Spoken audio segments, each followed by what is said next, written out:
Good Thursday, everyone. To you, everyone. Incom 831. Welcome to week. Boom, bam. 13. How are you doing? Everybody hanging in there okay? We've got really just the remainder of this week and two more, work weeks for the semester because week 16 is always taken up with, final papers and exams and that's. So you're getting very close.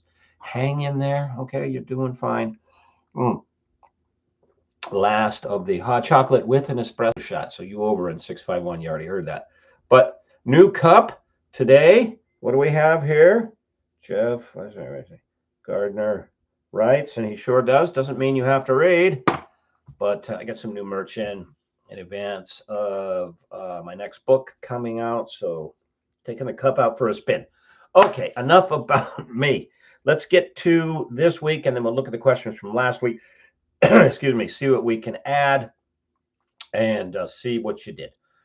All right, so this week you're going to continue your readings in the Future of Not-for-Profits. Again, all it's stated, but it's a book that I really like because it has a lot. It was written at a time in which the people were starting to really pay attention to some of the impacts of the changes in not-for-profits that had been going on, which are now well established. But it's a good study for you to look at and go, oh, okay, that's why this happens the way it does now. So it helps trace back causation. Okay. So you'll continue with your readings in that. We're going to read, a couple chapters 5 to 7, nothing big, and then continue working on your paper topics. Now, if I've asked to talk to you, excuse me, about your papers, still allergy suffering here, you haven't done so already, please do, because time is of the essence. All right. Okay, let's take a look at what you did last week, the questions and what you answered, see what we can add to them. Okay, so we're cracking into Neff and Moss and their Future of Not-for-Profits. There were 4 questions from last week. All right, let's take a look. Question number 1. What is the shift that changed local fundraising forever? Do you see evidence of this in place where you work? And I should say, I didn't want to give too much away in the question, but the question is, what sort of things changed um, socially, that is, amongst us? And specifically, what do the authors point to and say, hey, this was a big shift? Maya, let's see what you did. The shift that changed local fundraising was women entering the workforce full time, which restructured our sense of community. Exactly right. Now listen, okay? You can be wherever you're at on this issue of women entering the workforce and how it has affected family and society and wages and all of this stuff. Or we shouldn't, I mean, we don't want to like say women entering the workforce, more people entering the workforce. But it's true that I'm trying to do something with this poor hair of mine. It's true that women and men occupy different spheres in the social milieu. It is the mix. Okay, so there are roles that are, by way of tendency to one as opposed to the other. That doesn't mean it's locked in. All right. And when you have a major migration from one group to another place, you're going to have an impact.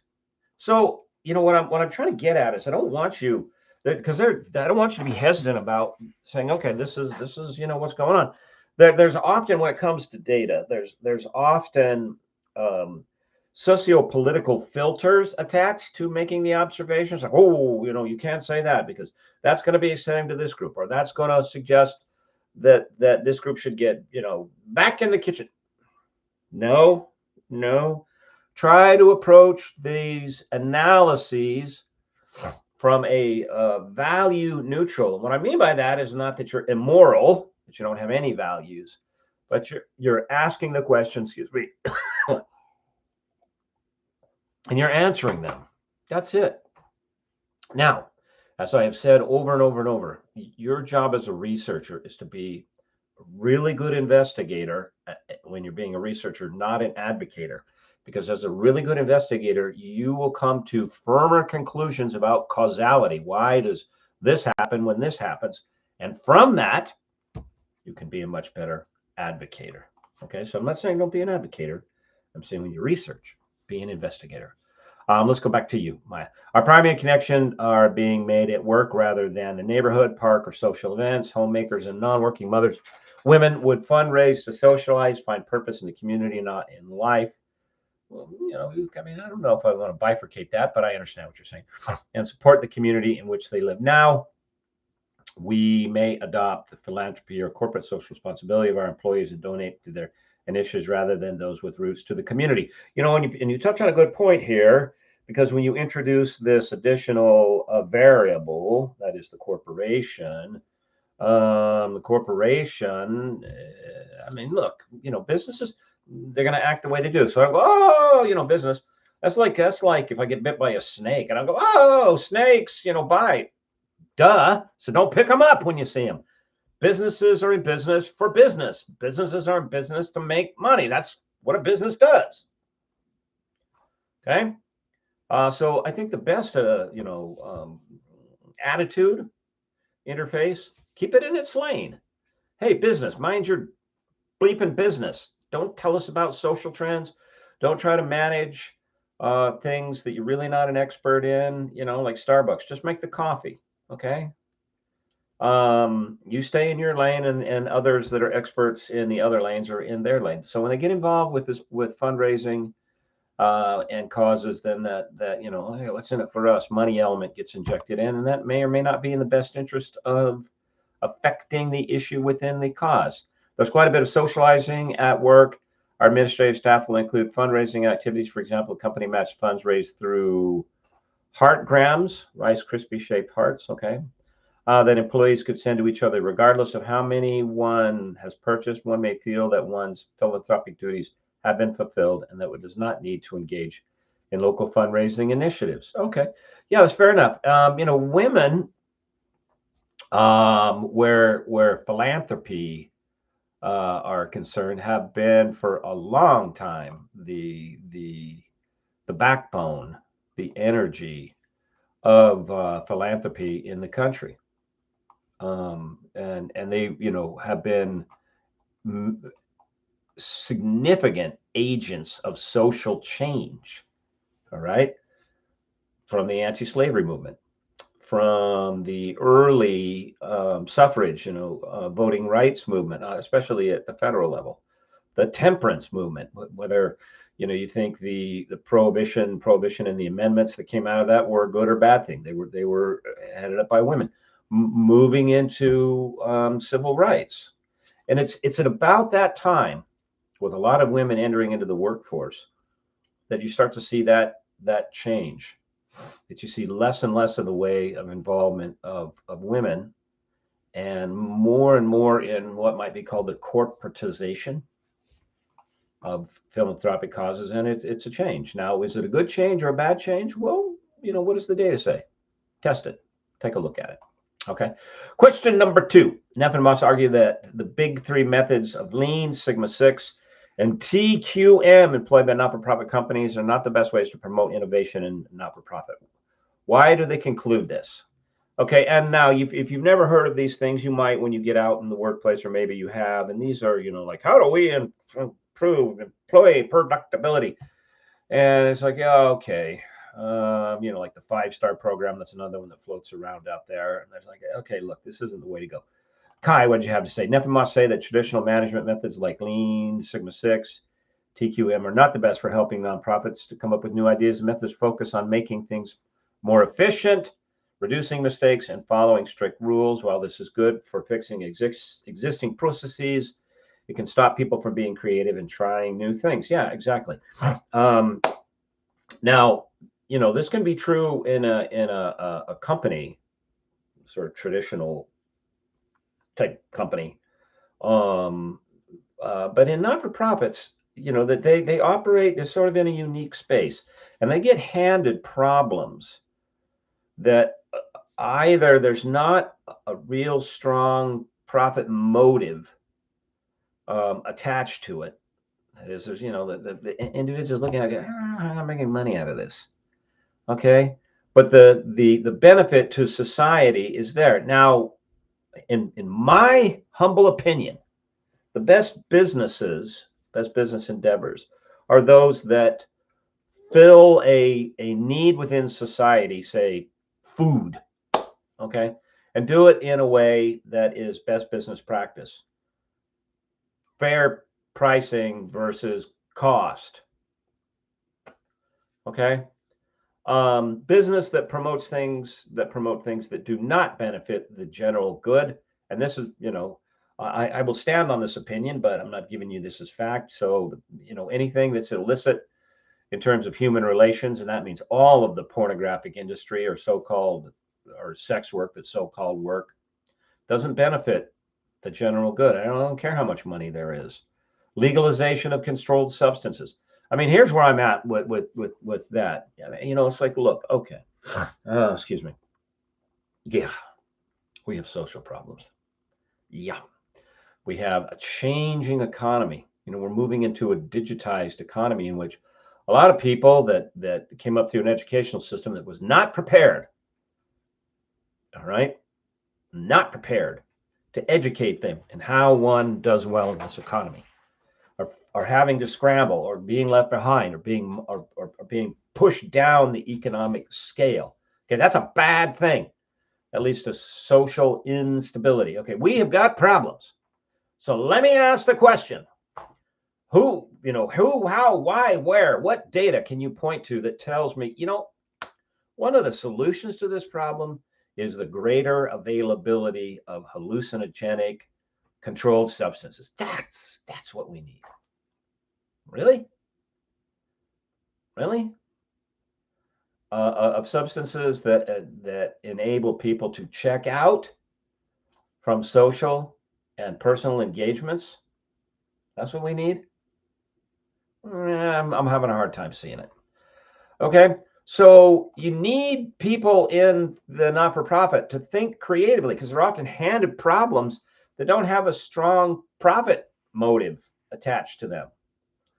And if you try to squeeze them through a management system that is designed to maximize efficiency because there's a profit motive, doesn't work so well.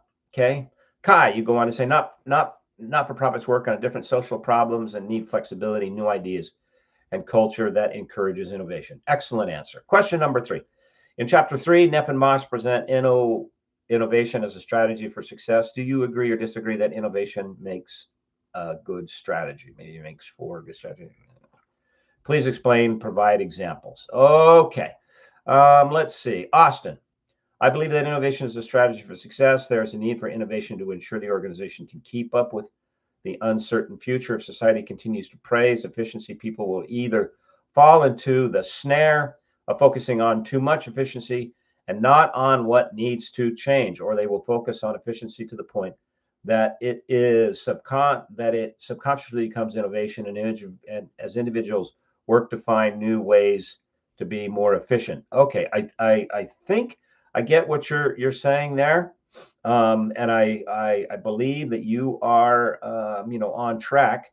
Significantly. I mean, the problem, and I think you're pointing this out, Austin. So if I get this wrong, please correct me. Is how do you define success? What is success, especially where social problems are concerned? Is success simply the accumulation of more profit? I mean, if that were the case, then why bother poking at the institution of slavery? I mean, lots of profit there. Was that success? No. Is success the consumption of more stuff, which sort of goes hand in hand with more profit? Well, if more alcohol is sold within a community it because it's an addictive substance or tobacco, and you push it through normalization and advertising, is that a success? Yeah, I don't think so. Is the just accumulation of more stuff all right, in terms of who we are and how we go through the world. Is that the definition of success? Successful life. Yeah, I don't think so. I mean, in fact, I've given you a couple things just as optional items to read from my writings. If you go over to my website, I have an article up. I think it was not this week, but the last week, the week before, called "A Place of Greater Safety," in which I take issue with this. That is, in the heavily monetized screen world, that's how I refer to all the time that people spend in front of the screen. The proposed answer to who am I and why am I here, which is a question that dogs every single one of us all the time, is one that's answered with commodification. Do more of this, download more of that. And it just doesn't ring true because it's not. It's actually in that article, if you look at it, you'll see there's a lot of emerging data, not just concerning kids, but concerning older adults, that screen time is bad. And it increases things like depression. And depression increases all-cause mortality. That is, if you take a look at the leading causes of death and you look at factors that accelerate those, depression is like way up there. And not just suicide as a cause of mortality. And that does rank in the top 10. Okay, but all-cause mortality. I think, and this is my opinion, that part of the reason for that is that we have a sense that we are here to find this relationship with our Creator, as all created beings do. The interesting thing that I find because I spend a lot of time outdoors and in wild spaces, one of the things that I've come to appreciate, if you look at organisms, which we are on some level in wild spaces, their function follows their form. And they work. Now I don't pitch the line that nature is a harmonious, delicate. Doesn't No, it's not. There's a lot of push and pull in the natural world. Okay, but one of the things that you don't find, and you can see this by way of function, is you don't find organisms that are one thing that have this existential confusion by insisting that there's something else. And an acorn tree doesn't insist on it being an apple tree. A fish doesn't identify as a bird. And this is not a criticism of these trends that have taken off in our society as of late. I'm not making fun of those people. Actually, I feel for them in a deep Christian way. But my point is, and here's my theory, if you take a look at the piece, is the reason we're attracted to natural spaces is we see that functional alignment, that synchronicity between what they were designed to do by their Creator. That is, they've identified that, and then they just do it. And we long for that contentment. Contentment comes from the Latin word to be held together. We long for that, and we're attracted to it when we see it. And time stuck in front of the screen world, in which we're told something different about why we're here, is disruptive and unsettles us. That's my theory. Good answer. Question number 4. According to Neff and Moss, which drives which? Innovation or technology? Briefly explain your answer. Okay. Nota bene, as they say in Italian. Pay attention here. This is a trick question. Wink. Trinity. Neff and Moss lean towards innovation driving technology, means that ideas, meaning the idea or need comes first and the technology follows as tools make it happen. They show organizations are not just reacting to new tech. They're actively adjusting how it's used, et cetera, et cetera. That said, I do think it goes both ways. Bing, bing, bing, bing. Okay, and this is what your authors are getting at, that there's an interplay between the one and the other. So what does this have to do with not-for-profits and strategic communication?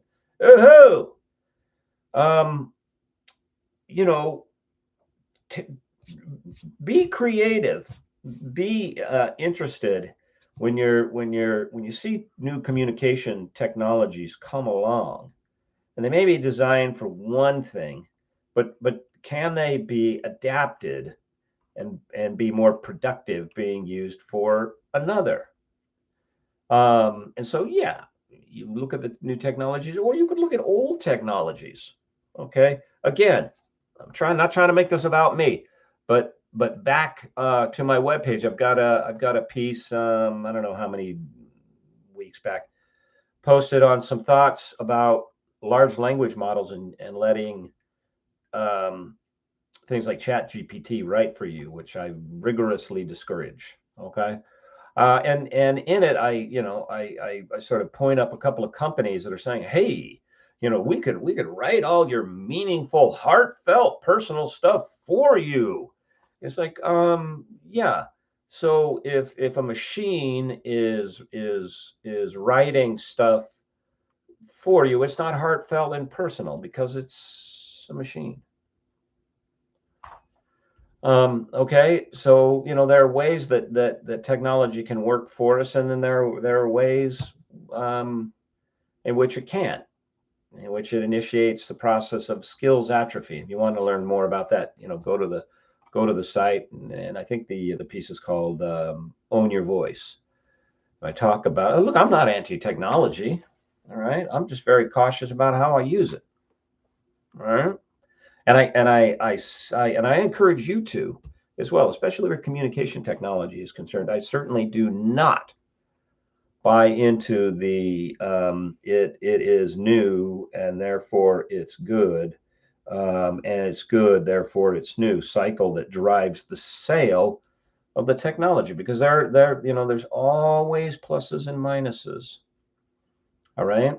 Now again, you may have heard me say this before. Okay, but apologies if I'm repeating myself. So where this technology is concerned, plus gives me access to a tremendous amount of information, just boom, instantaneous. Minus, relying on the tremendous amount tends to weaken my cognitive and skills to recall things, which are very useful. Plus, this thing connects me with anybody, basically anywhere on the planet, instantaneously. Minus, anybody anywhere on the planet can just suddenly drop into the middle of what I'm doing, whatever that might be. I could be in sleep. I could be in the bathtub. I could be in the middle of making a video.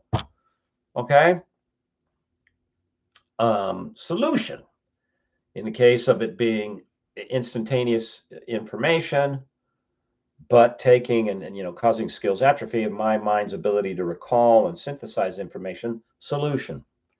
I don't use it for instantaneous information if I can avoid it. I'll sit down and think, okay, what was that person's name? And okay.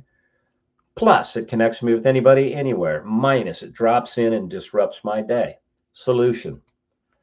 I'm thinking I'm going to put a notice in my email, because I realize we live in a culture, in a rhythm to a culture, that everybody expects instantaneous response, and they sort of wonder what's the matter with you when they don't get it. So I should probably have a timer notice that goes up that says, I'm only answering emails between this time and this time, because that's basically what I do. Or between this time and this time, the phone is off, which it is. Right? I typically turn the phone off. I mean, by turn off, I put it in airplane mode and just put it somewhere I don't see it. It's like sitting on a table. I mean, it's not like I'm a social connective anemic and I have to have this thing hanging like a blood bag on a pole. And if I just don't get a constant drip, drip, drip, oh, come on, folks. And so at about 7 o'clock, it just goes into airplane mode, and it doesn't come out until 7, 8 in the morning. And I'm usually up 5:30 or 6. And then throughout the day, it's in silent mode always, unless, now when I'm working and I know that, that there's something coming up, I might have the screen facing me. So if somebody calls, then I'll pick up the phone. Otherwise, people texting, notifications, Amazon's, who saying, hey, there's a big sale on. It's like, yeah, like I needed this information right now.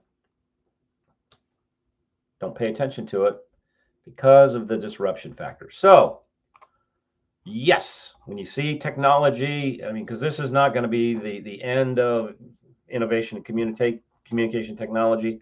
Don't know what will come next. Maybe like devices embedded in the hand and that project a screen here. So, we'll move one step closer to constant contact and communication, which you don't have to pick up the device. You just open your hand and there's a screen and you just go, whip, whip, whip, whip, whip. Maybe that's next. I don't know.